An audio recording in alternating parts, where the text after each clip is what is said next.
first. Perfect. Great. Well, so thank you so much for joining me and making some time for this brief meeting. Sure. Um, I guess just to start, I wanted to ask, how did you initially hear about the Roberta's interest in an international theater project? How was the initial discussion about it? What were your initial thoughts about it, and how was your, I guess, just initial reaction to hearing about it?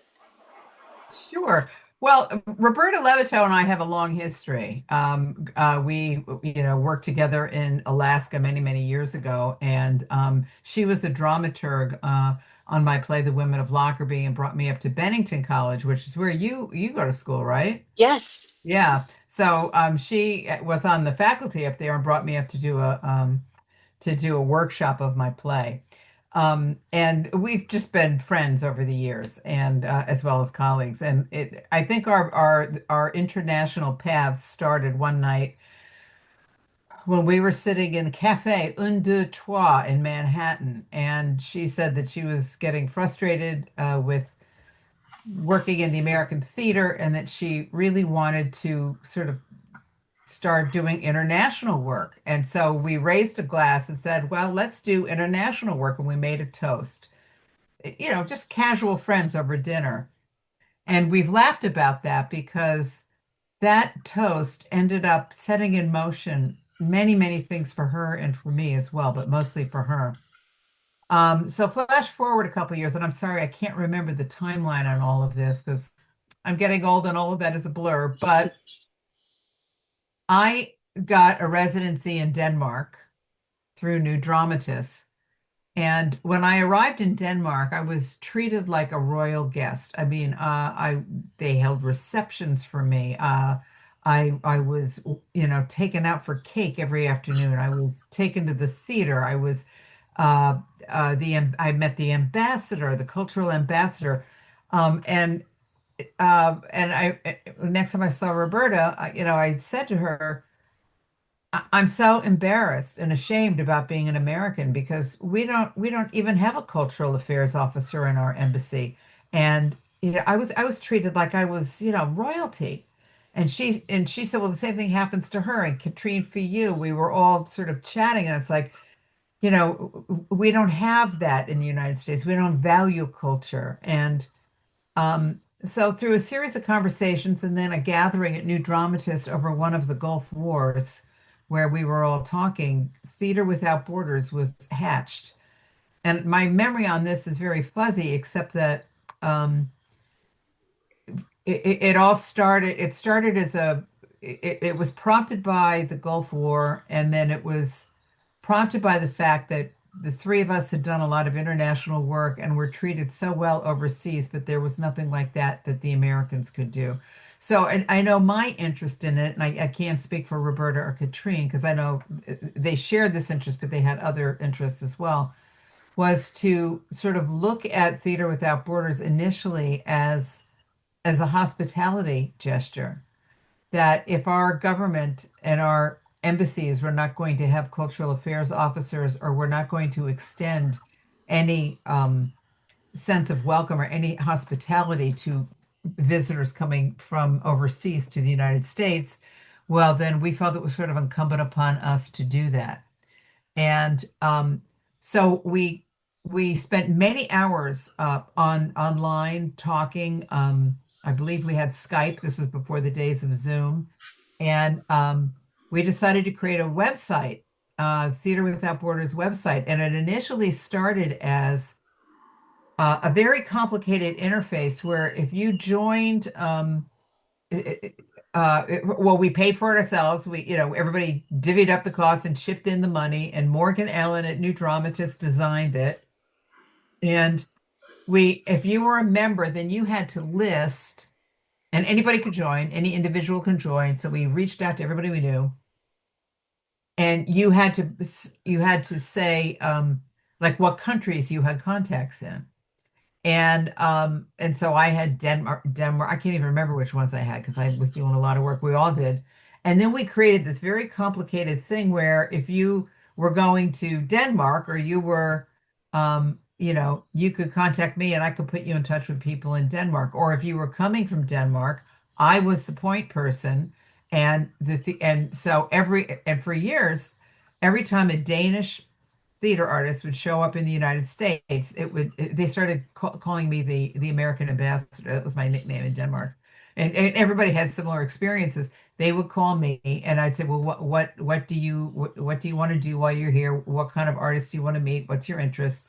And I had everybody from, I want to intern with Horton Foote to I want to be introduced to children's theater. I want to meet designers. I'm an actress. And I would meet them, I would take them out to dinner, and I would hook them up with everybody that I knew, and I would contact the network. And it was completely informal, but run through the website like this. And we just facilitated as individuals lots of communications between artists. There was even an Iranian Israeli sort of secret collaboration that took place between artists who were not really legally allowed to talk to each other. Um, so that's basically how it started. And that's how it ran for a couple of years. And then basically, the thing was, we don't have an administration, we don't have an organization, we don't have you can't give us money because we have, we don't have staff.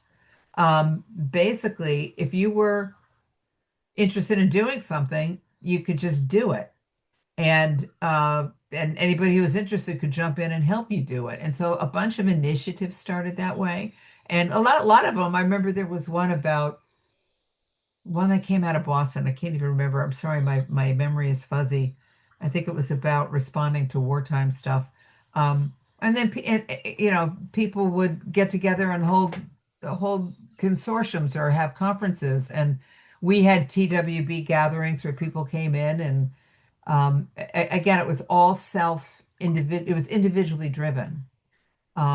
So my interest in it, my participation was really in facilitating the hospitality aspect of it. Um, and then and then it just started going off in different directions and I sort of I sort of switched careers. I started getting involved in the opera and I sort of dropped out of it a little bit. um, so I haven't really not been involved in Theater Without Borders for quite a long time, but I continue to do international work. So because of Theater Without Borders and because of Roberta, have since become like a Fulbright specialist with the State Department. So I've been teaching opera writing in Seoul, South Korea, and Roberta hooked me up with a group in Nairobi, Kenya, and I've been mentoring artists in Kenya. Went over there and did several residencies. So it's really been sort of individuals facilitating each other. Would you say that any of the connections or experiences you made or had through Theater Without Borders have impact your personal views on theater itself or your theater work or your future projects on the work? Radically, yes. I mean, hugely influential. Because I mean, I travel overseas a lot. I do a lot of international work now. I'm working a lot in Japan. I work in Korea. Working with Chinese. I mean, I'm sort of all over the place. And when I travel, even on my own, I'm doing performance stuff, right? Um, and I'm gonna be going to Germany next year, which is kind of strange. I'm usually going off to places like Indonesia and Kenya and places like that. Germany is kind of I don't know, not so exotic or something, but oh no, totally. Like when I go off to these places, I'm meeting artists and seeing the work. And very often I'm teaching. I'm over there as a teacher, but the secret is I'm the one who's learning the most. And my work is being really influenced by the work that I'm seeing, by the artists that I'm meeting.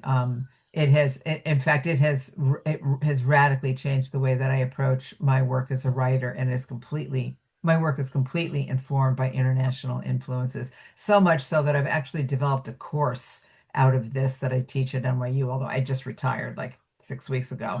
But I was Congratulations. teaching a course there about, um, a lot, bringing all these international influences in to use it to revitalize American writing, playwriting, and musical writing. Wow.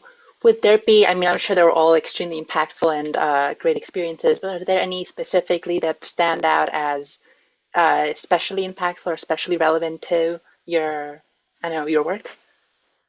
Yeah, I'd say there were two things. My study of the no drama of Japan. I think more than anything I have ever done as a writer has completely transformed the way that I approach theater. I've written a no drama, an Elvis no drama that's actually going to headline a festival in Tokyo in Oh, October. I've written a second one. I'm now completely hooked into the no world.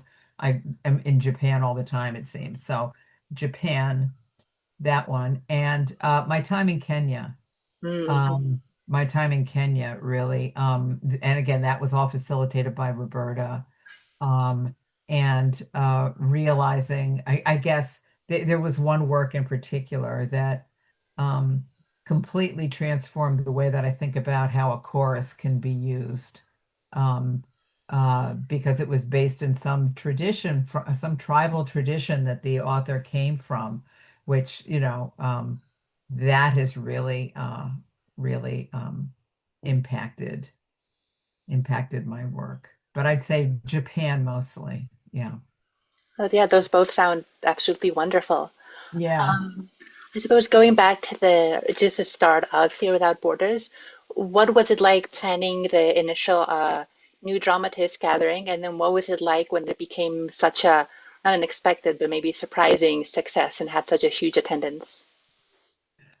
Well, my memory of it was like, hey, let's have a meeting. I mean, and it was, and I don't know, I can't even remember what we did to advertise it. I was a member at the time, and Katrine was also a member. So we had access to this space, and we could just say, hey, we're going to do a meeting. And this was, we just said, hey, we're having a meeting, a gathering to talk about, I believe it was talking about the Gulf War or the invasion of Iraq.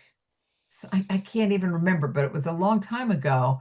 And we were shocked. The place was packed and the conversations were very spontaneous. So I don't recall that there was a huge amount of planning or effort. It was like, hey, let's have a meeting. We had a meeting and all these people showed up, and next thing you know, we were off to the races. But it was clearly what we were talking about and thinking about ignited with people because it was what everybody was thinking and talking about. Okay. After that brief meeting and then the following, I think the 2 day symposium, The Future of the International Exchange, how did you or did you see the um, the purpose or what you saw in what Theatre Without Borders could be to change or evolve in any ways? I think what happened was that we didn't so much change, but rather we gained clarity about what we were and what we wanted to be. Because all of a sudden, people appeared holding out money, and saying, well, this is very important, so we can fund you. And then it was like, and then there was another guy that came in and just really wanted to get all organizational with us. And we all instinctively sort of backed off. We're like, oh, wait a second. No, I think why this works is that everybody recognizes that we are not the instrument of any government or of any organization, that there's no agenda and that there's nobody controlling what happens. Um, there's no limits. We did not, while certainly we would prefer somebody else to pay for the website and to do all that. Um, suddenly it felt like it was we needed the freedom and the flexibility. So offers started appearing because what we had done, it was a little bit like, the innocence. We stumbled into it, right? And suddenly we had this thing, and then everybody wanted to get in there and start funding it and said, well, if you do this, if you do, and it's like, whoa, wait a second. And its power lies in the fact that and also its weakness lies in the fact that there's no organization to it, right? Um, and that's why it was able to operate so freely, and it was able to it enabled certain conversations and links to happen that could not have otherwise happened because there was nobody controlling it, nobody funding it, there was nobody in charge, and so it was people were free to use it as they would, which meant that there were times where it sort of fell into disuse, right? Mhm. But then there are times it really was highly active. And of course, everything was made obsolete by the introduction of Facebook, right? Suddenly, we didn't have to pay for the website, and we didn't have to update the website and all that kind of stuff because it was a lot of work once we realized we had something in terms of designing and planning that website. Hey, and then as time went on, just with running the thing, or even with sticking to the initial core values of nonpartisanship, of grassroots volunteerism, did you see any sort of challenges arise with that? Did I see challenges with it? Any specific challenges arise with those, with either just as the time went on with managing the organization or with sticking to those core values? And yeah. Well, I think the challenge was like the pressure that it put on the original founders. Like I had to go off and do other things because it was very time consuming, and the heavy burden really fell on Roberta Levito's shoulders.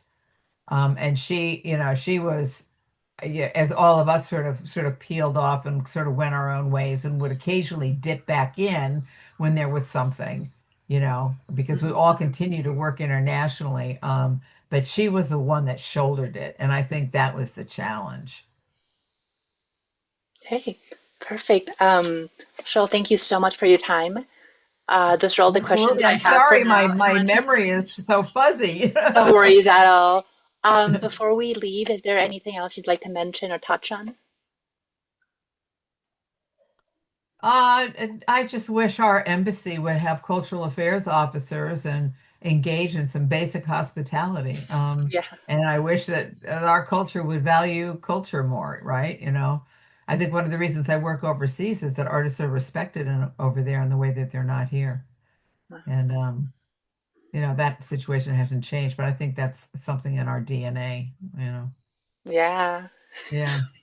Perfect. Thank you so much. I really enjoyed speaking with you, and good luck with Likewise. everything. And thank you for doing these interviews. It's important. Of course. Thank you. It's my pleasure.